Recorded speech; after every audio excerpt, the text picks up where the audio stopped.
Todos os anos, algo extraordinário acontece. Um movimento de fé, um encontro de corações, um tempo de renovação, de reconexão e de comunhão com Deus.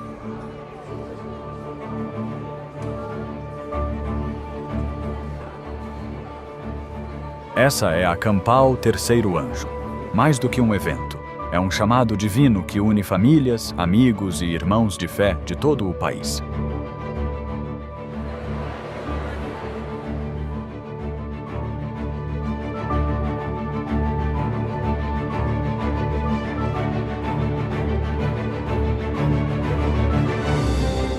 Mensagens inspiradoras, adoração poderosa e encontros que transformam vidas.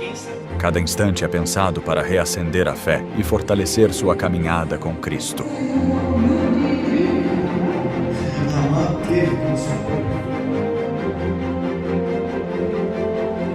Dos mais experientes aos pequeninos, todos têm seu espaço.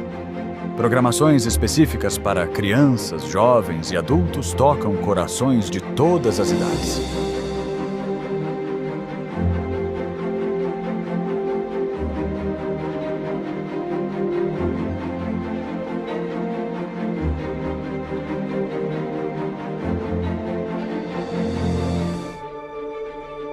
Conexão, comunhão, compromisso.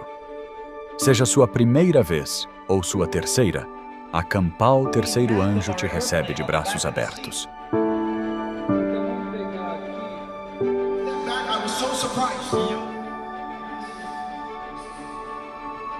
Isso não é só um congresso, é uma família, um vislumbre do céu.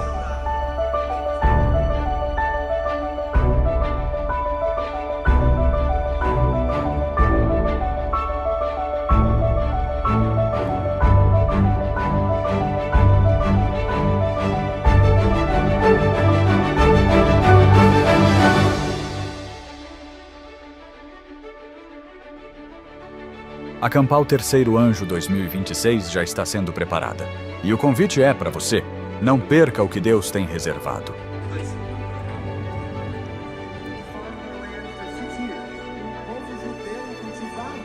A cada ano damos um passo a mais perto do propósito, mais perto uns dos outros, mais perto do céu.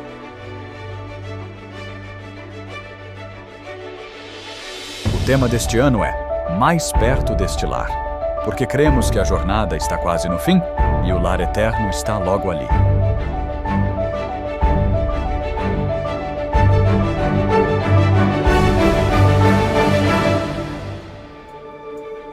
Campal Terceiro Anjo 2026. Mais perto deste lar. Esperamos você lá.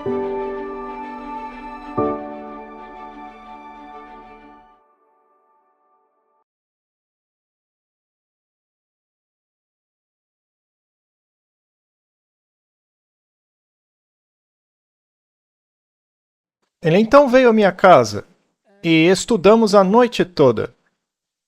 Durante toda a noite estudamos o livro de Daniel, do começo ao fim, incluindo o capítulo 7, o que me deixou de boca aberta. E, portanto, isso explicava como o poder do chifre pequeno mudou os tempos e as leis. E havia provas de que ele havia feito essa alteração. Algumas declarações deles estavam ali no próprio folheto. Agora, eu não sabia se isso era uma verdade histórica ou se era conjectura ou mesmo mitologia, seja lá o que fosse. Então eu disse para o marceneiro, tá, me deixe pensar mais sobre isso. Aí ele foi embora, e então eu fui para a biblioteca da universidade. Na verdade, eu jogava squash com um dos meus colegas na universidade, que por acaso era do departamento de teologia.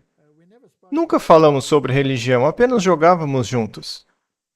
Aí eu perguntei a ele e ele disse que não tinha a mínima ideia dessas coisas. Mas ele me incentivou a usar a biblioteca de teologia, e eu o fiz. Passei algum tempo, nos meus períodos livres, vasculhando a biblioteca de teologia, pesquisando a história da igreja e tudo mais. E eis que por mais que eu tentasse negar, por mais que eu tentasse me livrar deste incômodo que o marceneiro colocou em minha mente, eu simplesmente não consegui. Eu encontrava cada vez mais evidências de que o que ele havia dito era verdade. Tentei até conversar com um amigo teólogo, mas ele não ficou muito impressionado. Eu então liguei para a Igreja Católica. Liguei para um padre, aquele que estava fazendo compras quando eu fui me confessar. E eu disse: "Você poderia me explicar essas coisas, por favor?" E ele veio à minha casa. E então eu disse a ele: "A Bíblia tem uns 10 mandamentos, o catecismo tem outro." Aí eu mostrei para ele uns versículos lá do livro de Daniel, que disse que tem um poder que mudaria os tempos e a lei, etc, etc. Ele então olhou para mim com um olhar tão vazio que eu nunca vou me esquecer.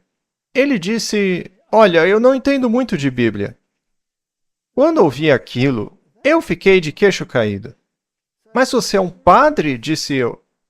"Como é possível que você não conheça a Bíblia?" "Eu não entendo porque eu sou um leigo, mas você é um padre, você tem que entender. Como que não entende a Bíblia?" Aí ele disse que a igreja possui especialistas que entendem de Bíblia e que ele poderia enviar um deles para falar comigo. Eu pensei: especialistas de Bíblia na igreja? Enfim, aí ele foi embora e me deixou com um grande vazio na cabeça. Isso não está certo, pensei eu. Preciso encontrar alguém que entenda da Bíblia, talvez um protestante. Eu então consultei novamente as páginas amarelas e encontrei o pastor metodista da cidade e pedi a ele que viesse para me esclarecer alguns pontos das Escrituras. E ele veio à minha casa também. Mas ele trouxe um jovem estagiário com ele. Eles faziam visitas missionárias em duplas.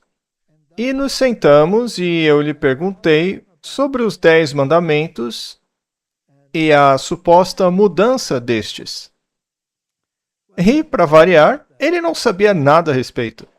Depois perguntei qual a opinião dele sobre o anticristo, e ele disse que o anticristo foi Antíoco Epifânio IV, um rei grego que havia profanado o templo por aproximadamente 3 anos e meio.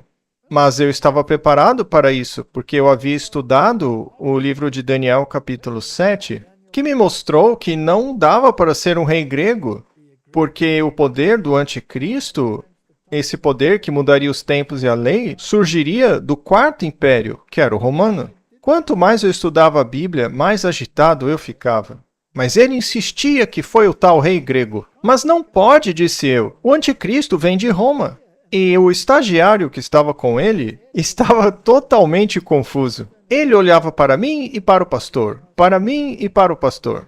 E por fim, o pastor metodista levantou de sua cadeira e literalmente tapou com suas mãos os ouvidos do jovem que estava com ele. Então o conduziu para a porta e os dois foram embora da minha casa. E isso deixou outro grande vazio em minha mente. E agora? Bom, o mundo protestante provou-se incapaz de explicar essas coisas. Já o católico também era incapaz de explicar essas coisas. Eu então convidei o marceneiro de volta. E passamos alguns dias estudando novamente Daniel e Apocalipse. E finalmente chegamos à questão do 4º mandamento. E isso foi um grande problema para mim, porque em 6 dias o Senhor fez os céus, a terra, o mar e tudo que neles há. Ele descansou no 7º dia e, portanto, ele ordenou que o santificasse o 7º dia da semana. Eu disse para o marceneiro: "Isso é uma loucura, isso não faz sentido." É óbvio que o mundo não foi criado em 6 dias. O mundo tem milhões e milhões de anos. O processo evolutivo levou milhões de anos. Não existe nada de criação em 6 dias. Ele então começou a discutir comigo. Mas o professor ali era eu, ele era só um marceneiro. Como ele ousava discutir comigo? Para mim, aquilo era como Davi tentando enfrentar Golias com essa questão da evolução. Ele então se irritou, porque não conseguia responder as minhas perguntas técnicas. Aí um dia ele chegou com uma enorme pilha de livros sobre criacionismo e jogou no meu colo. Eu os levei comigo para a universidade e comecei a estudá-los, e li todos eles. Eu sou um leitor ávido, e eu concluí que nunca havia lido tanta bobagem em toda a minha vida. Eu então disse ao marceneiro que os livros dele eram um monte de lixo. A resposta dele foi me trazer outra pilha de livros. E, após analisá-los, concluí novamente que era um monte de lixo, porque aquilo não entrava na minha cabeça evolucionista. Ele então se irritou e disse: sabe de uma coisa? Eu não tenho problema com a evolução. Você tem um problema com a evolução. Por que eu deveria resolvê-lo? Você resolva isso. Isso me desanimou completamente. Eu não soube responder àquilo. Então, lá fui eu, para o meu escritório. Peguei todos os livros sobre evolucionismo que eu tinha em minha prateleira e comecei a comparar com o que estava escrito nos livros dele. E eu então cheguei a um impasse. Eu não conseguia prosseguir e pensei, vou à biblioteca para ver se tem alguma coisa nova por lá, que talvez possa esclarecer um pouco essa questão. Eu fui à biblioteca de zoologia da nossa universidade, que era um verdadeiro bastião da evolução, muito bem abastecido de material. E eu encontrei um livro sobre paleontologia que despertou o meu interesse.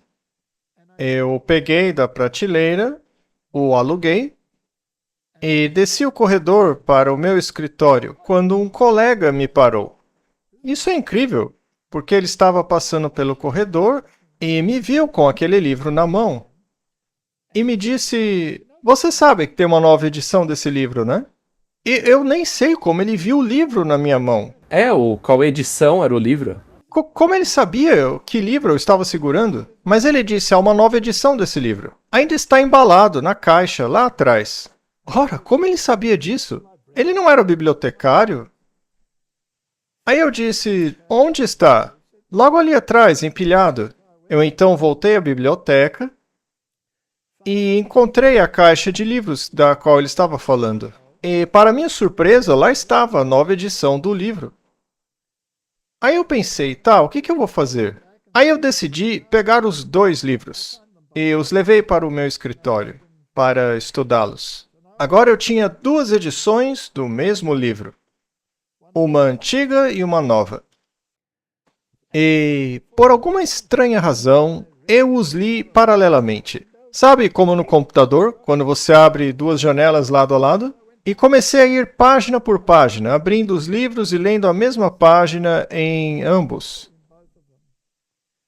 E o que me surpreendeu foi que o antigo era honesto e o novo não era.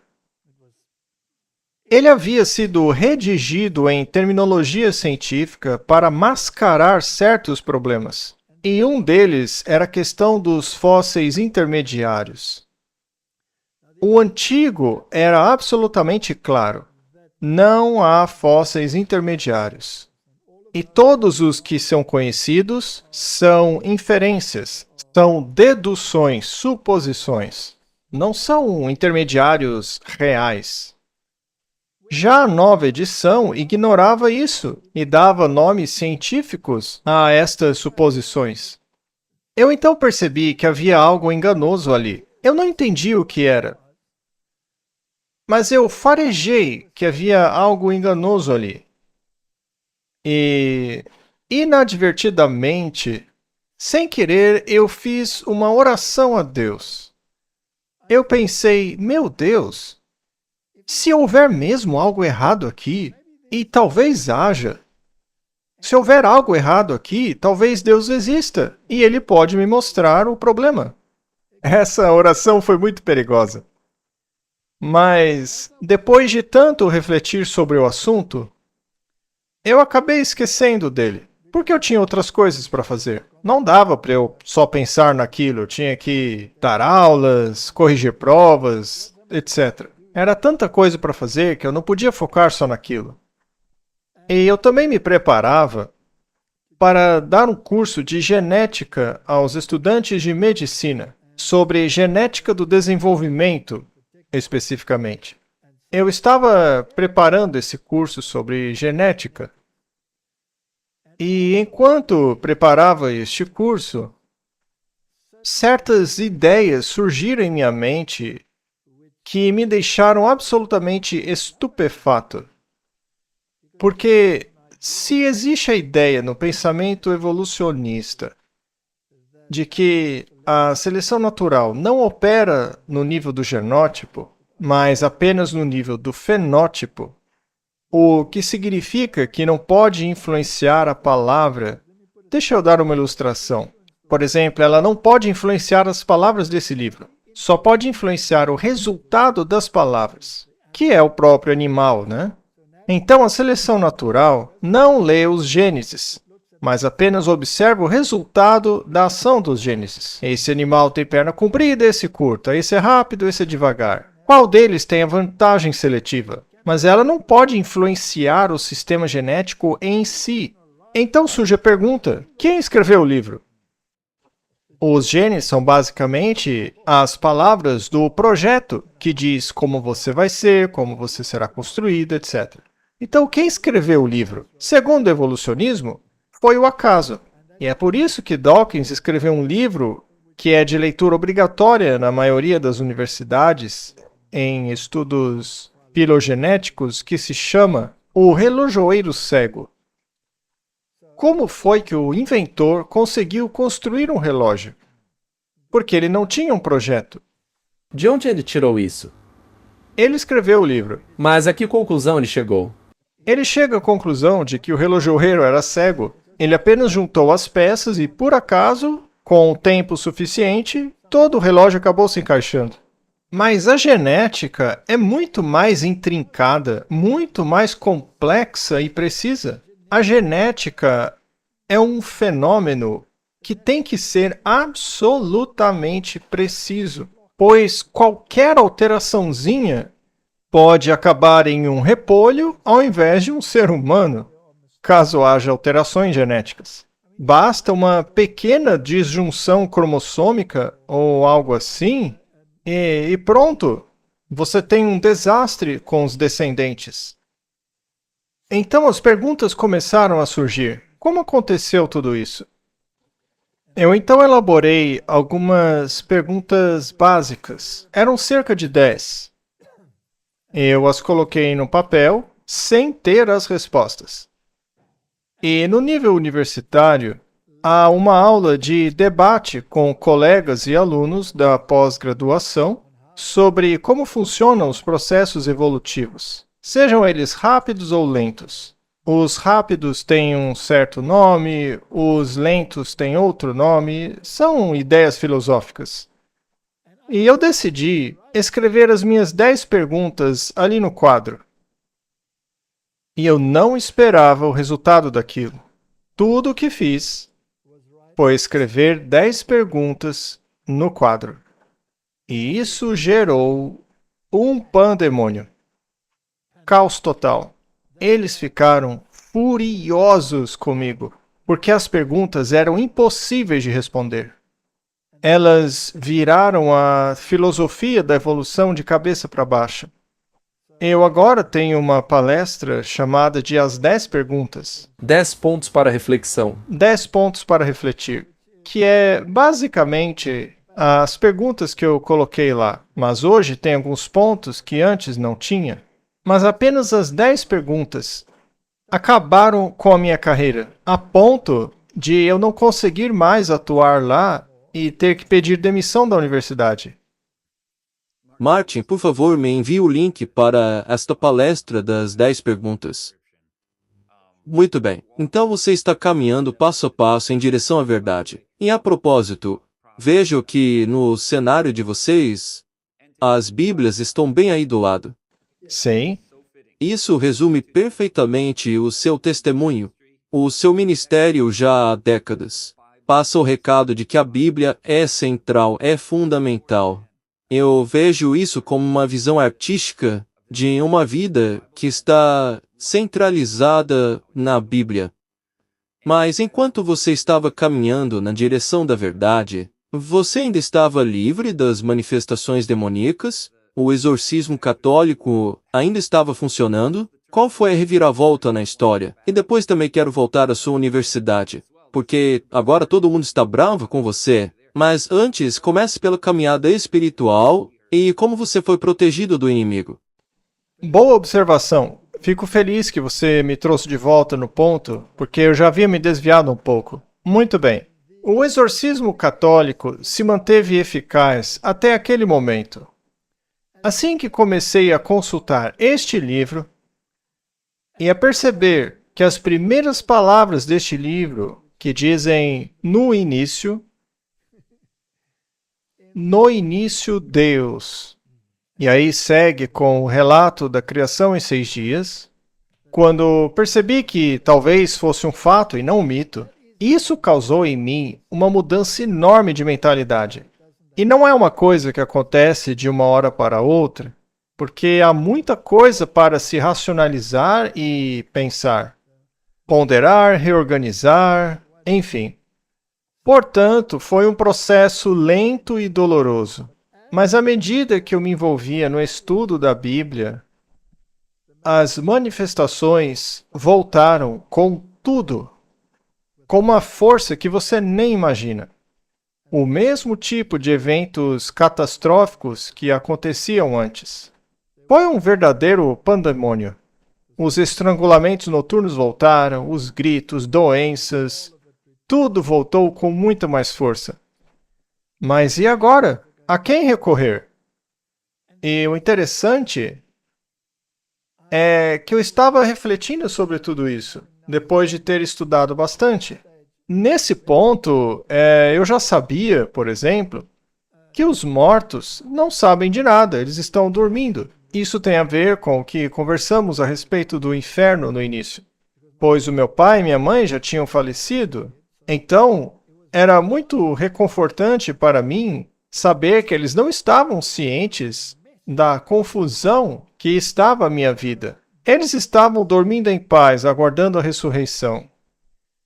E eu agora estava num caminho onde a Bíblia estava se tornando a norma da minha vida, e não mais a igreja, seja protestante ou católica, porque ambas foram à minha casa e não me deram resposta. Então o único lugar onde eu podia procurar por elas era na Bíblia. Assim, quando a minha busca pela verdade começou a se harmonizar com o que a Bíblia dizia, eu me tornei muito envolvido com a maneira alternativa de pensar com relação à criação, e que o que vemos no registro paleontológico é um registro de catastrofismo, baseado na geologia do dilúvio e o dilúvio universal, conforme escrito na Bíblia. Isso explica muito melhor os fenômenos que observamos na ciência. A partir daí, todas essas coisas começaram a acontecer e a se manifestar na minha casa. E o único recurso que eu tinha era a oração. E aquele marceneiro, que havia sido muito importante, me apresentou a algumas pessoas da igreja que começaram a orar por mim. E quando elas começaram a orar, as coisas se acalmaram na minha casa. E então, incrivelmente, recebi um telefonema. Isso foi mais de um ano depois. Mais de um ano depois, né? Do exorcismo? Sim, depois. Acho que 1 ano e meio ou coisa assim. De repente, aquele padre exorcista que tinha ido à minha casa e feito o exorcismo me ligou absolutamente do nada. O telefone tocou, eu atendi e ele me disse: "Você está indo no caminho errado." Eu respondi: "Caminho errado? Como assim?" Ele disse: "Você está se envolvendo com coisas que não deveria. tem que voltar para a Igreja Católica agora? Eu perguntei, como você sabe que eu não estou mais na Igreja Católica? Afinal, ele era de uma cidade totalmente diferente. E ele então disse, as freiras me disseram. Eu respondi, desculpe, mas como que as freiras sabem? Elas vivem em um mosteiro em outra cidade?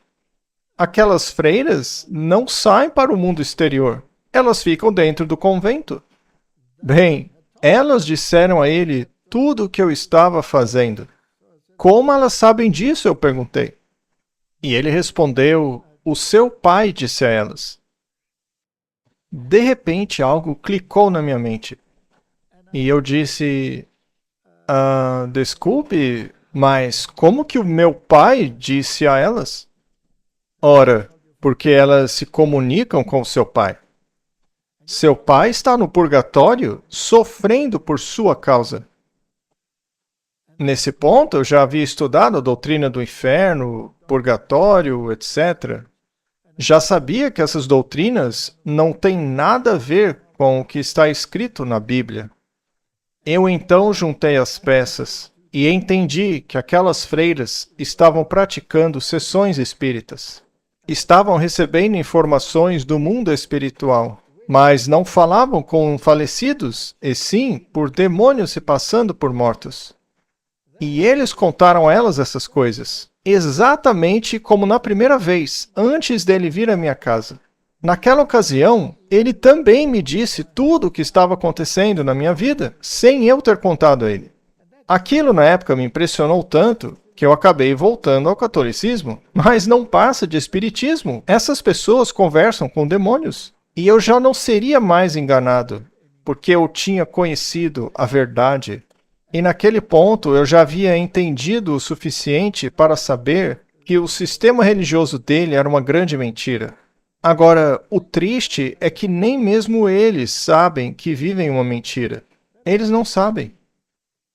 Você acabou de dar uma importante sugestão ou possibilidade para as pessoas. Eu não sei quanto a você, Scott, mas nós lidamos com muitas pessoas que enfrentam essas situações demoníacas e tudo mais. E você mencionou que a oração é uma das ferramentas mais poderosas. Sabe, Scott, quando eu me dei conta da profundidade desse labirinto e de que a base desse sistema está a primeira mentira ali no Éden. Certamente não morrerás. Vocês serão como Deus. Vocês definirão as suas próprias regras quanto ao certo e errado. Vocês distinguirão entre o bem e o mal. Não precisam de Deus para isso. Agora, todo o conceito de lei explica o plano da salvação. Pois foi por causa da transgressão da lei e de sua pena, que é a morte, que Cristo veio para pagar essa pena em nosso lugar. Portanto, todo o plano de salvação está envolvido nisso. Mas a Igreja Católica nega a expiação. A Igreja Católica afirma que Cristo nunca pagou o preço pelos nossos pecados. Nós ainda temos que pagá-lo, e é por isso que vamos para o purgatório. O purgatório é a prova de que eles não acreditam na expiação de Cristo. Sim, acreditam no sacrifício dele. Acreditam que Jesus morreu por ser obediente a Deus até a morte, mas não que morreu para pagar pecados. Para eles, você ainda tem que pagar pelos seus pecados no purgatório. Além disso, você seria imortal, o que faz de você um Deus. Neste caso, o Filho de Deus se tornou homem para que nós pudéssemos nos tornar Deus. Eles afirmam isso textualmente no catecismo. Então, toda aquela gama de conceitos falsos sobre Deus simplesmente explodiu na minha mente. E eu ainda tive aquela outra experiência com aquele pastor protestante que havia se esquecido de todos os ensinamentos da Reforma Protestante. Ele engoliu a doutrina católica por completo. E eu passei a considerar se os protestantes realmente compreendiam melhor o caráter de Deus do que os católicos. A verdade é que não. Eles não entendem. Porque eles inventaram outras doutrinas, como a predestinação, que basicamente é a doutrina dos saduceus, de que somos uma nação escolhida com base na genealogia. E assim, Deus tem certas pessoas predestinadas a ir para o céu e outras não, que estão predestinadas a irem para o inferno por toda a eternidade, sem dar a elas qualquer escolha quanto a isso. Isso é uma depravação completa. Isso é calvinismo.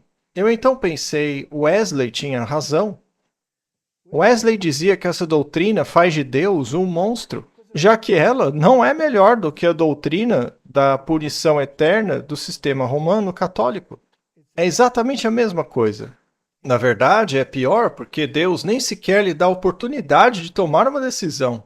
Portanto, eu achei interessante que aqueles senhores do vídeo que você mencionou logo no início, Scott, disseram que estavam lidando com o caráter de Deus. E eles de fato perguntaram se a igreja realmente fez um bom trabalho em retratar o caráter de Deus. Então eu chego à conclusão, Scott, de que a igreja fez um trabalho péssimo em retratar o caráter de Deus. Sim, eles falam do amor de Jesus, mas acrescentam a isso o inferno eterno. Acrescentam a isso a predestinação. Há uma parcela muito grande de seu pensamento. O que faz de Deus um monstro arbitrário que decide quem está condenado ou salvo sem depender da escolha das pessoas.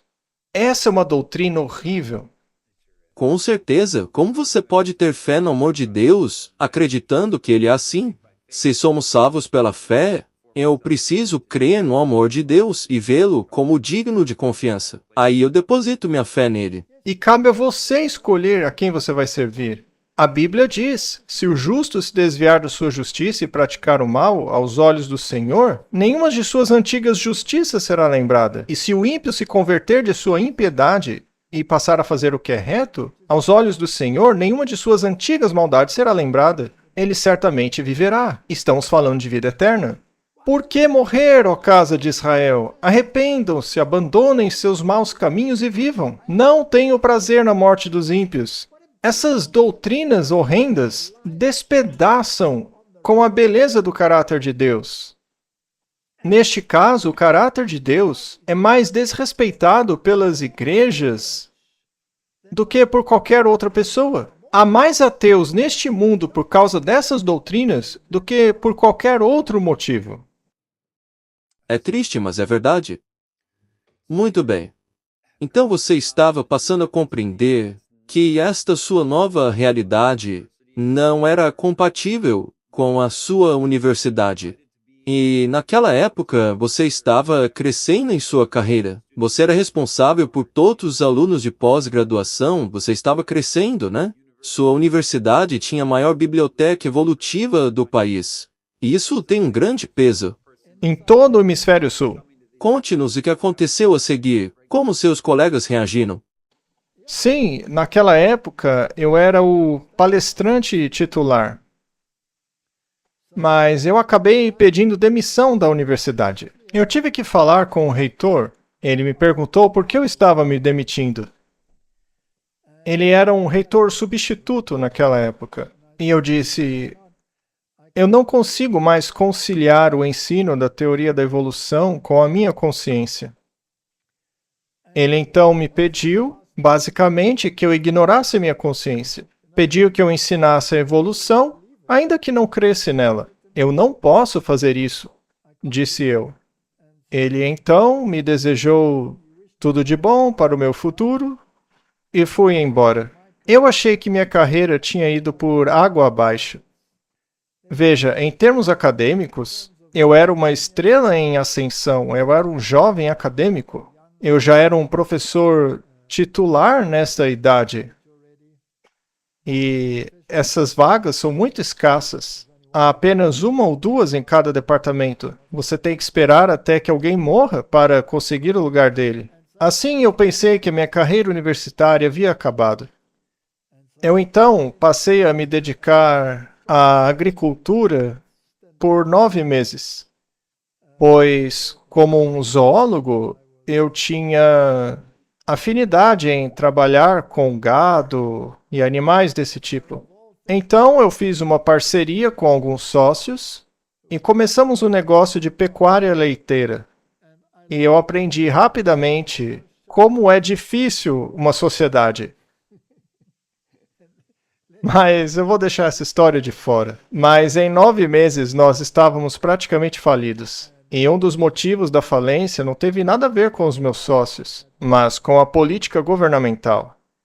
Pois o nosso governo era o pária do mundo na época, por causa do apartheid. E assim, como nação, fomos submetidos a sanções internacionais, o que significava que o valor da nossa moeda despencou e as taxas de juros dispararam. Assim, o que começou como um empréstimo de 5% para uma empresa acabou se tornando um empréstimo de 36%. E nenhuma fazenda era mais capaz de gerar renda. Então, muitos agricultores e indústrias faliram completamente, inclusive eu. E enquanto eu me perguntava como iria alimentar minha família nessa situação deplorável, porque tudo havia dado errado, um dia minha esposa e eu nos ajoelhamos. E também havíamos percebido que estávamos fazendo muitas coisas erradas. A alimentação da família era errada, nós líamos livros errados, mas a coisa mais surpreendente que descobrimos e que mudou a minha vida de cabeça para baixo foi um livro que minha esposa leu chamado Conselhos sobre Regime Alimentar. Eu não sei se me alegro ou lamento o dia em que nós lemos esse livro, mas eu estou brincando, esse livro mudou nossas vidas. E ao mesmo tempo eu estava lendo um livro chamado Desejado de Todas as Nações. E lá estávamos nós, na miséria, com toda uma nova perspectiva do que era certo e errado, também do que é saudável e do que não é, sem emprego, sem dinheiro. Então, minha esposa e eu colocamos nossos pensamentos em um pedaço de papel dizendo: Senhor Deus, existem essas promessas em sua palavra. E no momento em que estamos, precisamos que o Senhor cumpra algumas dessas promessas. O Senhor prometeu que cuidaria das nossas necessidades, e atualmente elas são bastante urgentes. E naquele mesmo dia, depois da oração, na verdade, na manhã seguinte, fizemos a oração à noite, colocamos a carta no chão, nos ajoelhamos e oramos, e na manhã seguinte, bem cedo, recebi um telefonema de outra universidade. Um professor de lá havia adoecido e eles precisavam de um substituto urgente. E ele não conseguia pensar em outra pessoa no momento que pudesse dar as aulas que eu ensinava, porque eram de natureza fisiológica. E aí ele me perguntou se eu estava preparado para assumir aquelas turmas tão rapidamente assim. Eu então perguntei a ele: você já ficou sabendo das mudanças em minha vida, certo? Ele disse: sim, eu sei. Eu respondi: então você sabe que eu me tornei um pária na comunidade científica por não acreditar mais na evolução, certo? E ele disse: sim, mas eu preciso de um neurofisiologista. Eu então fiquei feliz e respondi: tudo bem. E ele respondeu: ok, vou cuidar da papelada, eu te ligo mais tarde. Então ele me ligou de volta naquele dia e disse: bem, tudo bem para você começar na segunda? Eu disse: o quê? Segunda-feira? O telefonema foi na sexta. Isso criou um problema ainda maior, porque eu tinha uma fazenda leiteira agora. E as vacas não esperam para ser ordenhadas, né? Quem vai cuidar delas? Assim, surgiu outro problema. Eu disse: olha, eu já ligo para você, tá? Nós então lutamos com Deus e dissemos, Senhor, temos um grande problema agora, porque só temos 2 dias e na segunda eu já tenho que estar na universidade. E a questão agora, quem é que vai cuidar da fazenda? Havíamos acabado de dizer isso quando alguém bateu à nossa porta. Abrimos a porta e lá estava um jovem casal. Eu não conhecia esse casal. Eles haviam vindo de um outro país, do Zimbábue. E o Zimbábue estava passando por um período de turbulência naquela época. Esse casal guardava o sábado. Eles trabalhavam em uma fazenda leiteira também. E eles não queriam realizar o trabalho exigido na fazenda no dia de sábado. Assim, eles foram expulsos da fazenda em que trabalhavam por causa do sábado. E disseram que precisavam de um lugar para ficar. E que trabalhariam de graça se conseguissem um lugar para ficar. Então eu perguntei a eles, vocês gostariam de administrar nossa fazenda leiteira? A fazenda dá um pouco de dinheiro. Não cobre todas as despesas da fazenda, não cobria mais os juros do banco. Mas se vocês aceitassem essa pequena renda, conseguiriam viver razoavelmente com ela.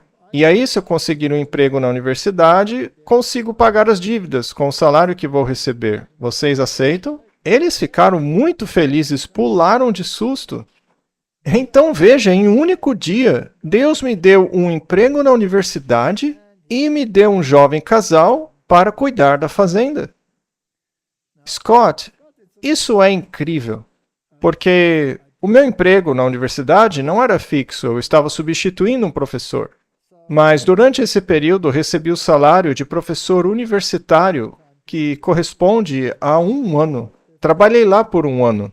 Aí o professor a quem eu havia substituído voltou. E eu perguntei a Deus, e agora, Senhor? Aí o telefone tocou de novo. Imediatamente após eu precisar de outra universidade, que era a Universidade da Cidade do Cabo, que é a mais prestigiosa do país, onde eu também fiz meu doutorado. E é claro, eles me conheciam bem, porque eu havia feito meu doutorado sob a orientação deles. E também era para substituir um professor. Só que este professor não estava doente, ele apenas queria tirar 1 ano para descansar. Então eles me pediram para substituir esse professor por algum tempo. Veja, quando todo mundo sabe que você não é mais evolucionista, ninguém quer se comprometer com você. Mas, de qualquer forma, eu pulei para essa outra universidade e fiquei lá por mais 1 ano. Quando esse período acabou, recebi outra ligação da primeira universidade. Eles disseram, olha, tem uma vaga para você. Você gostaria de se candidatar? Afinal, você já lecionou aqui por 1 ano e foi muito bom, você já fez pós-graduação e tudo. Você já tem uma boa qualificação. Por acaso, você gostaria de aceitar essa vaga? E eu disse, ok. Afinal, eu não tinha outras escolhas, né? Se você quer me oferecer esse emprego, muito bem. Beleza, o emprego é seu, disse ele. Ótimo, obrigado. Mas 2 dias depois, ele me ligou e disse, olha, aconteceu um negócio, você não pode mais ficar com aquela vaga, tá? Eu respondi, tá bom, mas o que aconteceu? Então, na África do Sul, fizeram novas leis a respeito da questão racial, né? E essa lei nova diz que pessoas que não têm a aparência europeia como a minha deveriam ter preferência para a vaga. Então, a nova lei os impedia de me contratar. Eles não podiam dar a vaga para uma pessoa branca. E por essa razão, eu não consegui o emprego. E então eu disse, Senhor, e agora? E um dia depois, ele me ligou de volta e disse, o emprego é seu. Como assim? É que a outra pessoa que ia pegar o emprego recusou pelo salário baixo. E você vinha logo após ele na lista. Nestas circunstâncias, a lei nos permite dar o emprego a você, porque no documento você constava como o segundo da fila. Aí eu pensei, uau, isso é incrível. Eu nem me importei com o salário mais baixo, eu só queria sobreviver. Aí aceitei o emprego e finalmente tinha um cargo permanente na universidade. E eu fui até lá, me acertei com o diretor e comecei a trabalhar. Foi incrível. Deus é tão meticuloso no que faz. Eles estavam plenamente cientes do meu posicionamento. Eu não ia ensinar evolução. Eu não ia me envolver com isso. E ainda assim me deixaram em paz com relação a isso. Mas aí eu disse a eles, olha, eu também não vou trabalhar aos sábados. E eles responderam, tudo bem, tudo bem, tudo bem, sem problema. Eles também estavam precisando muito de um professor. Então, Scott, é interessante. Veja, eu não tinha muita informação sobre alguns assuntos das questões paleontológicas que eu tinha em mente sobre a evolução. E o Instituto de Geociências, que contava com alguns cientistas muito competentes naquela época, nos Estados Unidos, que eram cientistas muito meticulosos, com muitas publicações, eles eram criacionistas. Eu me refiro a pessoas como Harold Coffin e Ariel Roth. Eles já morreram, mas foram grandes pilares. Bom, aconteceu que eles me convidaram para ir aos Estados Unidos para acompanhá-los em uma viagem de campo para entender como eles interpretam o registro paleontológico. Era uma incrível oportunidade, mas eu tive que recusar porque havia acabado de conseguir um emprego. Aí eu estava lá no trabalho pensando, puxa, seria tão legal fazer esse curso. Seriam 6 semanas maravilhosas, mas não há chance de fazer isso. Porém, aconteceu que havia tanta turbulência política no país na época, houve tantos tumultos nas universidades, houve até apedrejamentos, incêndios em edifícios, destruição, carros queimados, equipamentos danificados em universidades. Bem na época em que eu ia começar o meu novo emprego. E em meio a toda essa turbulência, a universidade acabou sendo fechada temporariamente. Eu então fui ao reitor e perguntei, e agora? O que vai acontecer? Por quanto tempo a universidade vai ficar fechada? 6 semanas, disse ele. Isso quer dizer que eu posso fazer qualquer coisa em 6 semanas? Eu não preciso vir aqui para trabalhar? Afinal, eles estavam quebrando tudo e tinha polícia por toda parte, toda essa coisa, né? Aí ele disse, Walter, vá para casa e fique lá por 6 semanas.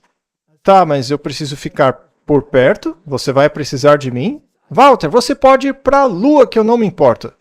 Não volte aqui por 6 semanas, mas a gente vai te pagar. Gente, isso não é incrível? Claro que é espetacular.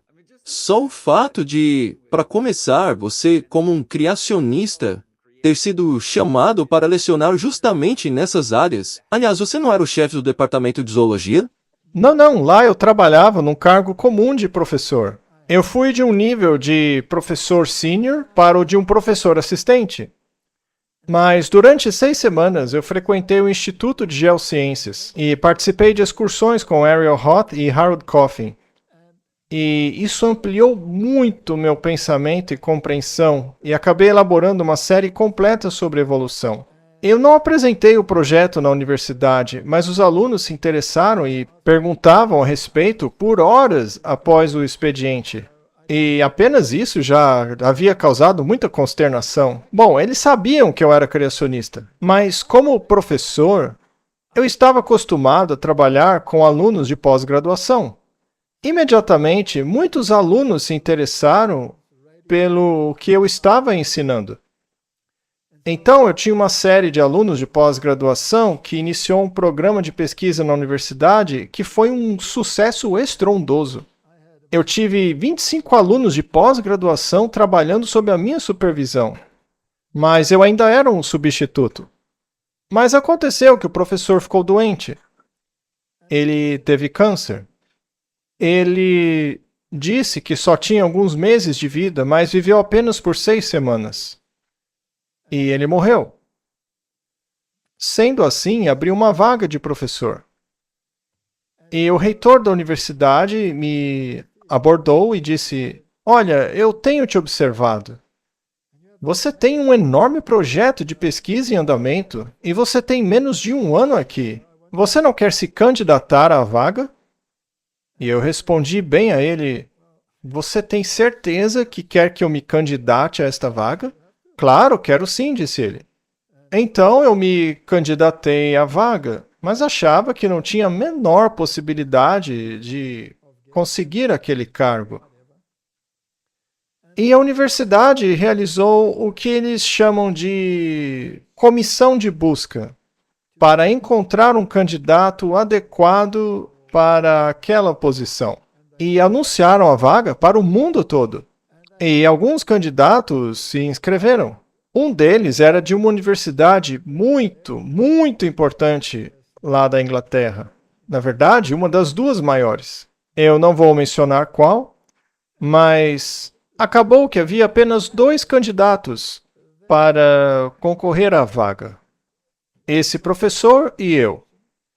E tendo em vista meu histórico de publicações, meu programa de pesquisa de pós-graduação, eu e este outro professor que concorria à vaga, que veio de uma grande universidade no Reino Unido, estávamos disputando a voto. E aconteceu que a comissão não se decidia sobre quem contratar. A comissão disse: esse Walter, ele começou esse programa de pesquisa com praticamente nada. Precisamos desse tipo de proatividade em nossa universidade. Vamos contratá-lo. Mas outros disseram: não, mas a outra universidade é muito prestigiosa.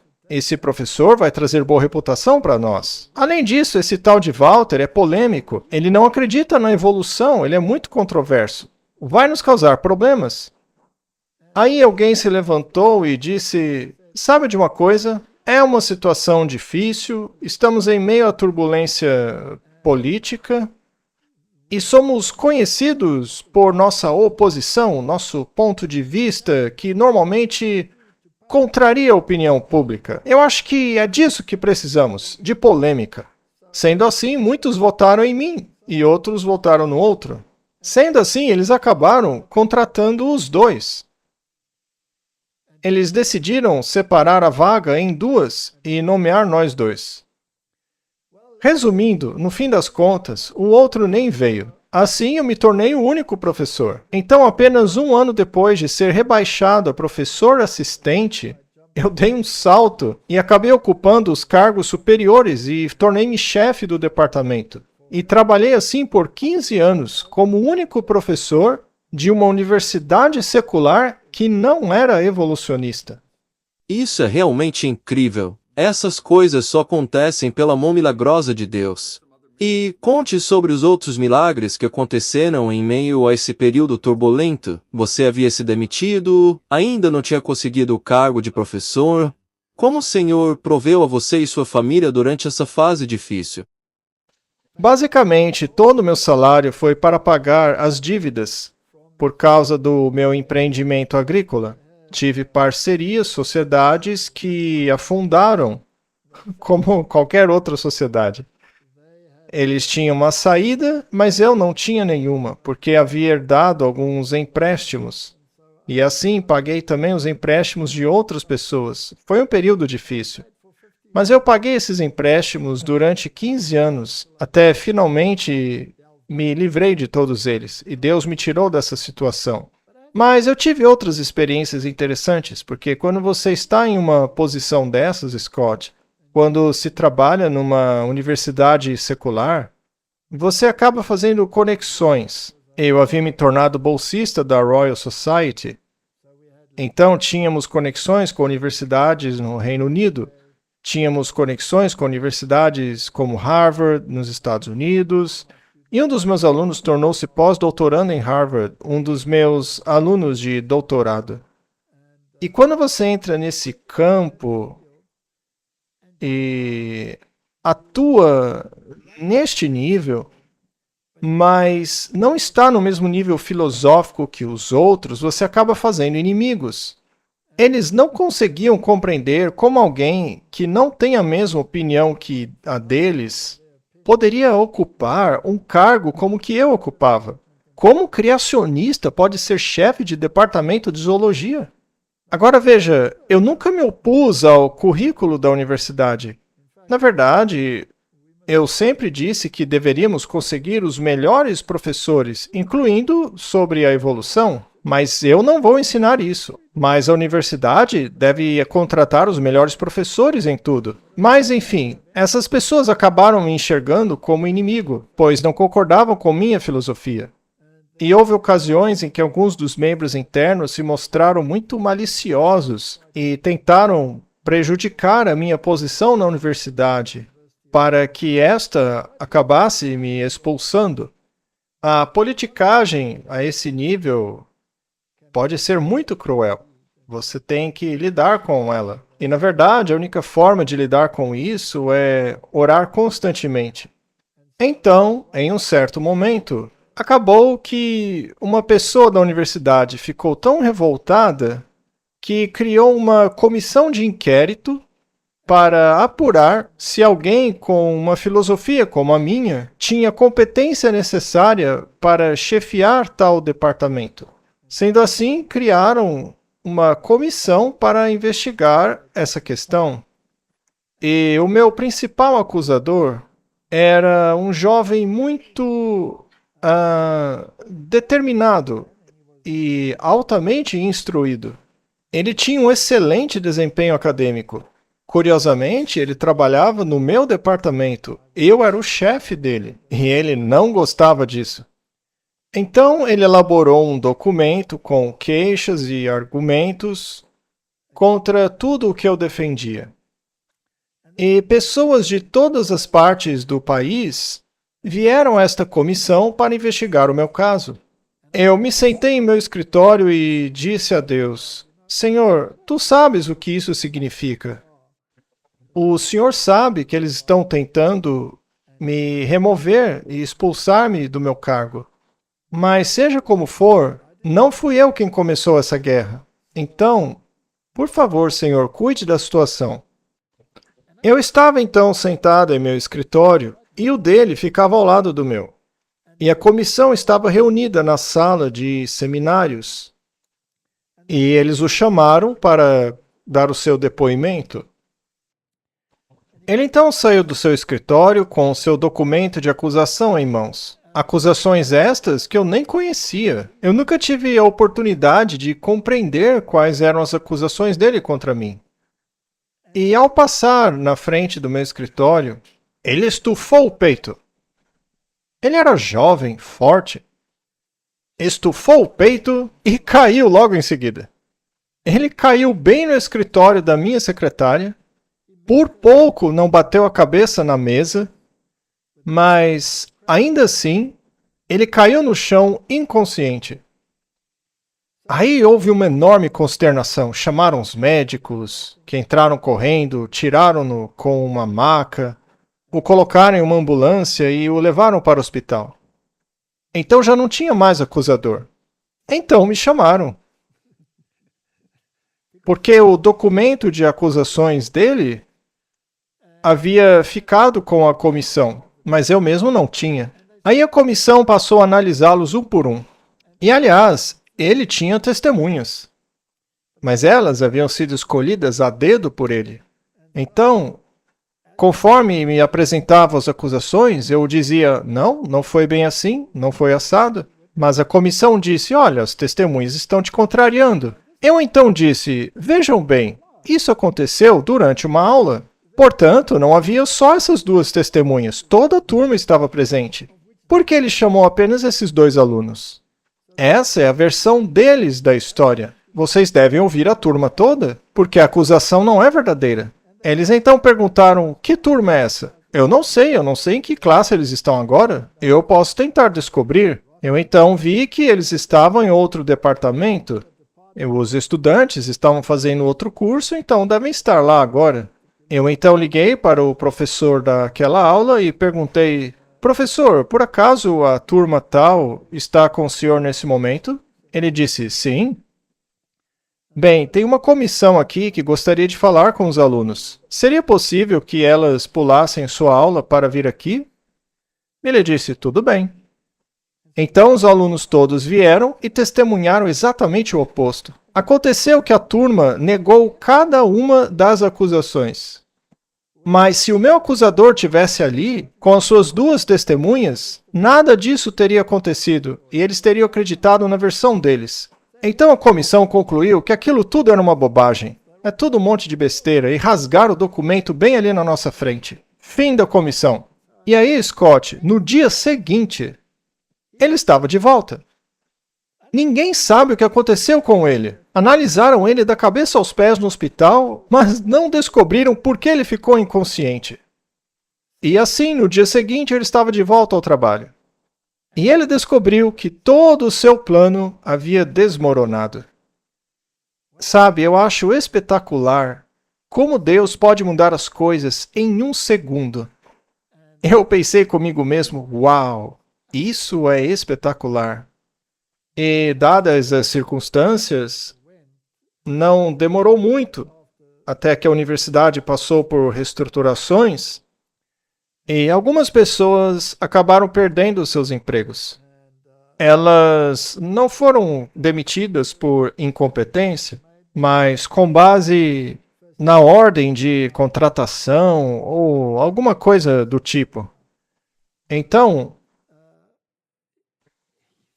de repente, ele sumiu. E isso me trouxe um pouco de paz por vários anos. As pessoas finalmente me deixaram em paz e eu pude fazer a minha pesquisa. Eu fiz várias pesquisas na área da saúde, comecei a me aprofundar em doenças como osteoporose e quais são suas causas, e todas estavam relacionadas à dieta. Foi fascinante. E foi assim que aconteceu, essa foi minha trajetória universitária. Eu sei que muitos dos que estão ouvindo esse testemunho têm tirado um bom proveito das suas palestras sobre saúde, sobre criacionismo também, história, profecias bíblicas. Esse testemunho que exploramos juntos foi como a plataforma de lançamento para 25 ou 30 ou mais anos de evangelização, desde os seus tempos de professor. Bem, já faz 38 anos que me dedico ao evangelismo. Uau, 38. 15 desses foram durante a universidade. Martin, você conhece bem Walter, né? Você já conhece esse testemunho. Qual foi a sua reação? O testemunho dele? Eu quero que você fale um pouco, Martin. A história dele me deu muita esperança e também confiança. Veja, o meu passado também foi muito diferente de onde estou agora. E só uma coisa que você mencionou, mas acho que você pode falar mais a respeito. Mas com relação ao tempo em que o padre te ligou, depois disso as manifestações ainda continuaram acontecendo na sua casa? Bem, depois disso, quando o padre me ligou, eu percebi que tinha que tomar uma decisão. Eu estava em cima do muro. E a minha questão, naquela altura, ainda era o sábado. Porque eu não estava totalmente convencido de uma cronologia curta na criação deste planeta. E eu não podia ser hipócrita e guardar um dia em comemoração a uma criação tão curta de 6 dias. Eu tinha que acreditar nisso. Agora, quando eu ainda estava na outra universidade, quando ninguém sabia ainda que essa transformação estava passando pela minha mente, eu nem havia ainda apresentado aquela palestra, uma secretária da universidade me entregou um folheto. Na verdade, era mais como um documento. Ela disse, você poderia ler isso, por favor? E do nada ela disse isso. Eu peguei o documento e vi que era sobre o dia de sábado. Por alguma razão, eu não tive tempo, porque estava envolvido com outras coisas, com algum projeto de pesquisa ou algo assim. Eu não tive tempo de ler. Aí eu dei para minha mulher. Eu disse, leia isso e descubra do que se trata. Eu dei a ela. E ela leu. O documento era um argumento a favor do domingo. Fascinante. O documento dizia que o domingo deveria ser o novo dia de descanso. E minha esposa leu aquele documento que havia sido escrito para quem guardava o domingo. E ela chegou à conclusão de que ele estava errado e de que guardar o sétimo dia é o sábado correto. Ela viu que todo o argumento do documento era baseado no que o bispo fulano de tal dizia, mas que não citava um verso bíblico para corroborar o argumento. Por outro lado, o argumento a favor do sábado era todo corroborado pela Bíblia. Ela então me disse que agora passaria a guardar o sábado. O que me deixou perplexo, pois eu não estava preparado ainda. Ela foi adiante de mim neste assunto. Então, minha esposa, com base neste documento contra o sábado, que me foi dado do nada por uma secretária que não fazia ideia do que estava passando na minha cabeça. Ora, por que ela me daria isso? Eu acabei dando a minha esposa. Mas isso me colocou para pensar. E, finalmente, através de oração, a paz e a calma foram restaurados em minha casa. E os fenômenos sobrenaturais deixaram de acontecer. E eu percebi que agora eu tinha que passar a me envolver com aqueles que conhecem a verdade, que, segundo a Bíblia, são os que guardam os mandamentos e se apegam ao testemunho de Jesus. Assim, eu me tornei adventista do sétimo dia. E isso acabou não agradando muita gente. Na verdade, um dos meus colegas da universidade me ligou e me repreendeu duramente por essa decisão estúpida. Porque esta seita, esses adventistas, baseiam suas doutrinas no que escreveu uma certa Ellen White. Eu então perguntei à minha esposa, quem é essa Ellen White? Scott, eu era um adventista batizado. Tinham me dado estudos bíblicos. Meus estudos bíblicos foram dados por pastores adventistas, e mesmo eles nem sequer mencionaram Ellen White. Para mim isso é muito estranho. Talvez estivessem com medo da minha reação. O que diria esse cara esquisito da universidade? Ele não vai acreditar nisso? Sei lá. Mas eu nunca tinha ouvido falar de Ellen White. E por isso eu continuei comendo tudo errado, eu ainda bebia álcool, bebia vinho. Ninguém tinha me dito que essas coisas eram erradas. Eu simplesmente não sabia.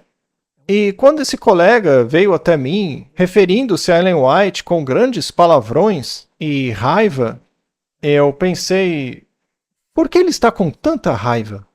Provavelmente há algo de bom nela. Eu então me lembrei que um colportor havia trazido uma caixa de livros. E talvez houvesse algo interessante lá dentro. Foi aí que coloquei as mãos na caixa e o primeiro livro que tirei se chamava O Desejado de Todas as Nações. E o primeiro que a minha esposa tirou foi o Conselho sobre Regime Alimentar. E lemos os dois livros ao mesmo tempo.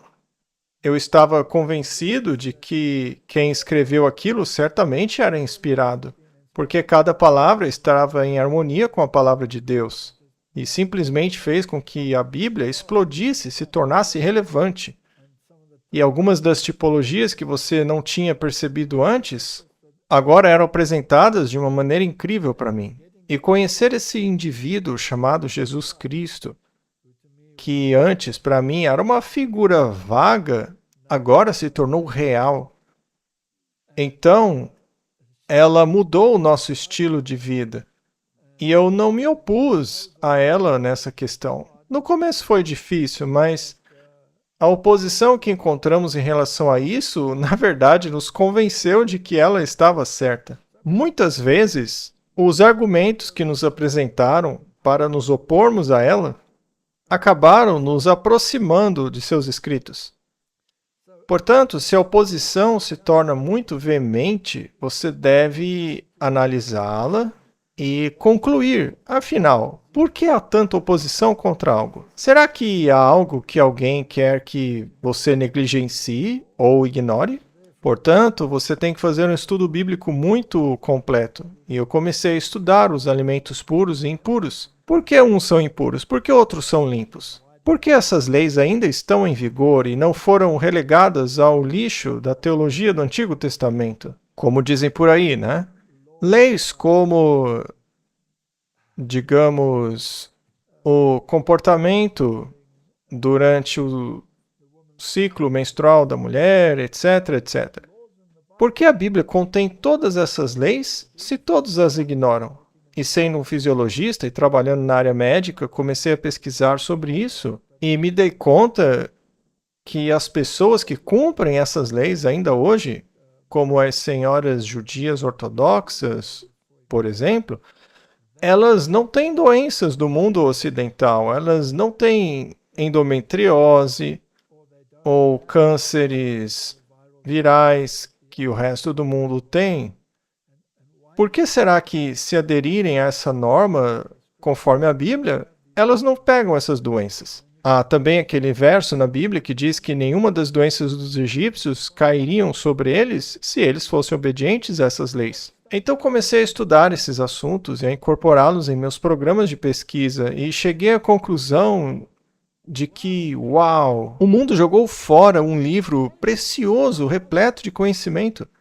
Na verdade, toda a abordagem higiênica moderna do mundo médico se baseia em alguém que utilizou o conceito bíblico de que, se você mexe com mortos, deve lavar a mão antes de trabalhar com alguém que esteja vivo, para que não transmita doenças. Então, comecei a olhar para a Bíblia sob uma perspectiva totalmente diferente e a perceber que era um conjunto de verdades não necessariamente escritas em linguagem científica, mas cientificamente relevante em sua essência. Isso mudou minha vida. A verdade está nesse livro. Eu não tenho dúvidas disso. Amém. A Bíblia permanece. Na verdade, esse é o tema principal da mensagem deste testemunho.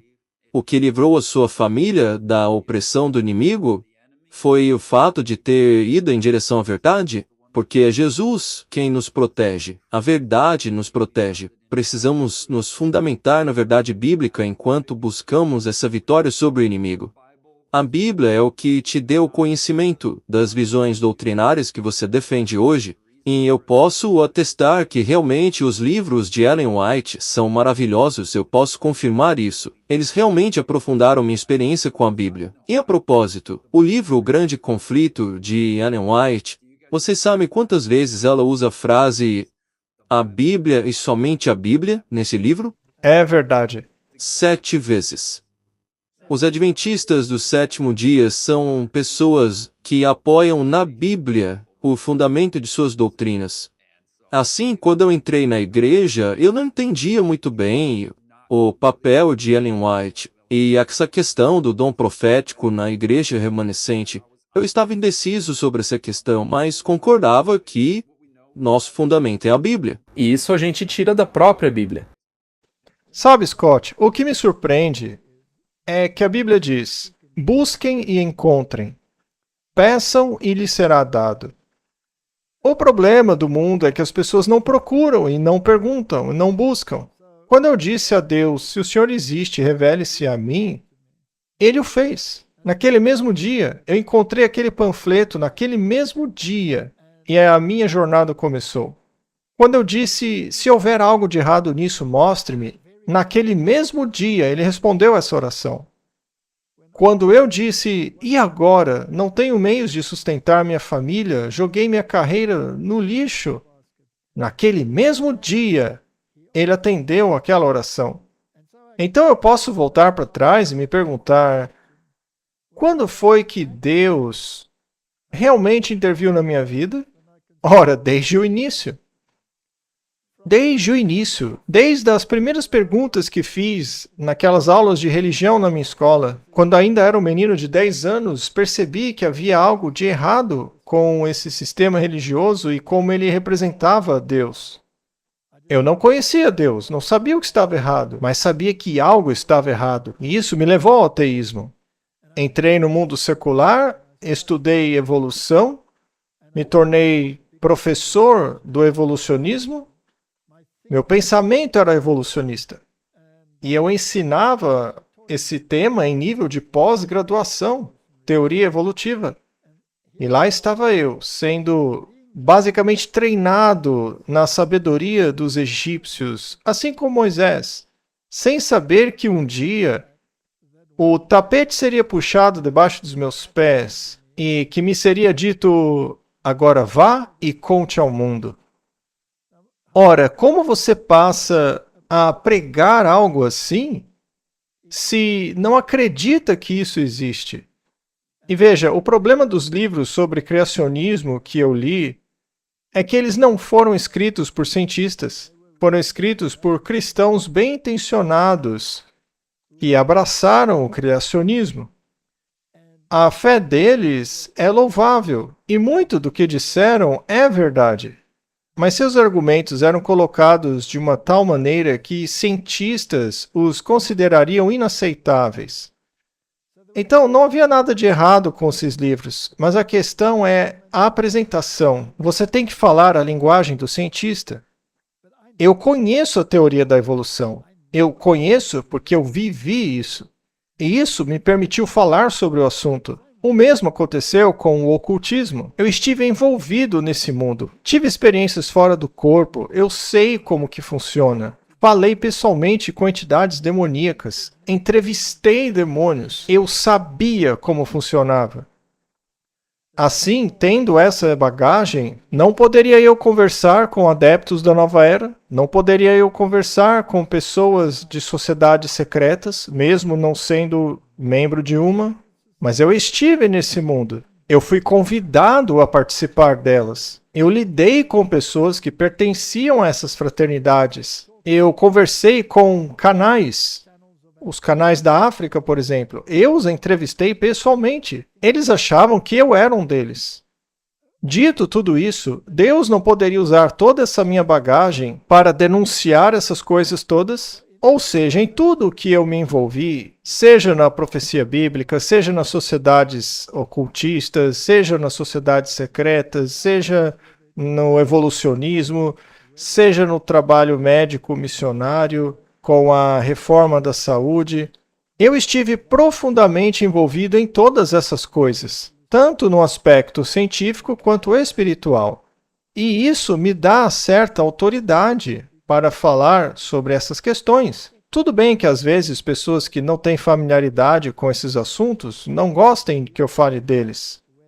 Sendo assim, ao longo dos anos, eu tive que bater de frente com algumas pessoas. Mas eu sei que Deus usou esse meu passado, porque essa bagagem me permitiu falar a pessoas de sociedades secretas, evolucionistas e paleontólogos que acabaram saindo desse mundo e abraçando a verdade. Porque se uma pessoa como eu saiu de tudo isso, é porque eu enxerguei algo maior do que essas coisas.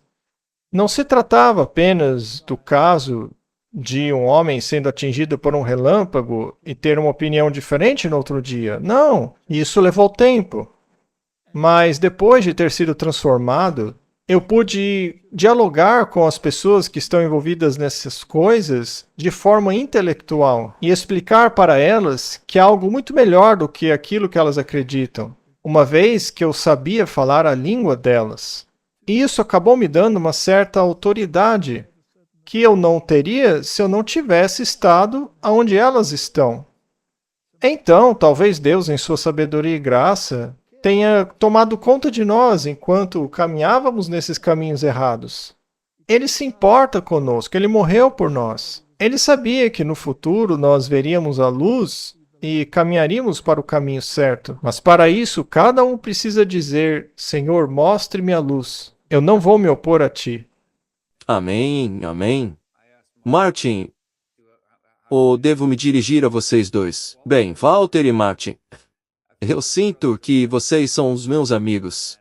E com todo o respeito, professor White, em nome de milhões de pessoas que foram tocadas por suas palestras, pelo seu evangelismo, Eu tenho uma profunda gratidão pelo seu serviço a Deus, por perseverar em meio às dificuldades, por ter enfrentado essas situações, por ter identificado claramente a mão do Senhor em sua vida desde o princípio. É como você disse, Deus começou a intervir desde o início. Então, querido telespectador, Deus está intervindo em sua vida hoje. Ele sempre esteve, está agora. Neste vídeo ele está falando a você.